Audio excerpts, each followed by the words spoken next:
জন্ম, মৃত্যু আর বিয়ে ৩ ভেদাতা নিয়ে। এটা তো আমরা সকলেই শুনেছি। আমি বিয়ের জন্য ভীষণ স্ট্রেস ছিলাম এবং খুব চিন্তিত ছিলাম যে কীভাবে হবে, সবটা ঠিক করে হবে কি না। তখন আমার বরমশাই আমাকে মোটিভেট করার জন্য একটা ছোট্ট গল্প আমাকে শোনায়, যে গল্পটা আজকে আমি আপনাদের সাথে শেয়ার করতে চাই।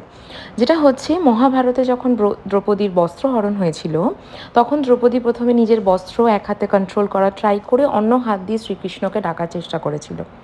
কিন্তু ততক্ষণ অবধি শ্রীকৃষ্ণ সাড়া দেননি, যতক্ষণ না দ্রৌপদী পুরোপুরি সমর্পণ করে দিয়ে ওনাকে ডাকার চেষ্টা করেছে।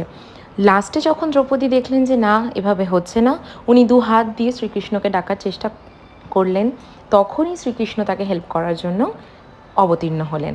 তো এই জিনিসটা শোনার পরে আমি বেশ মোটিভেট হলাম এবং পুরোটাই ভগবানের ওপর ছেড়ে দিলাম, যে যেমনই হোক, ওয়েদার যেমনই থাকুক, জাস্ট তুমি দেখে নিও। তো শেষ অবধি আমি নিজেই বলছি, মানে খুব ভালো, খুব মানে রিলিফলি পুরো বিয়ের জিনিসটা হ্যান্ডেলড হয়ে গেছে। প্রত্যেকটা জিনিস খুব সুষ্ঠুভাবে মিটে গেছে, কোনো ঝামেলা অশান্তি না, কোনো গরমের সিন না।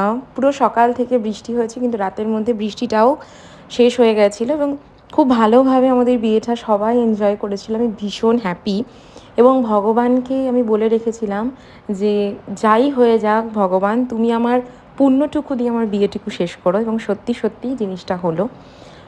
যারই বিয়েতে এরকমভাবে বাধা আসছে বা মনে হচ্ছে যে বিয়েটা কেমন হবে, তোমাদের প্রচুর চিন্তা আছে মাথায়, চেষ্টা করো ভগবানকে একবার পুরোপুরি ভগবানের ওপর একটা আস্থা করো, যাতে তোমার বিয়েটা ঠিকঠাক মিটে যায়। দেখবে definitely God will help you. See you next video.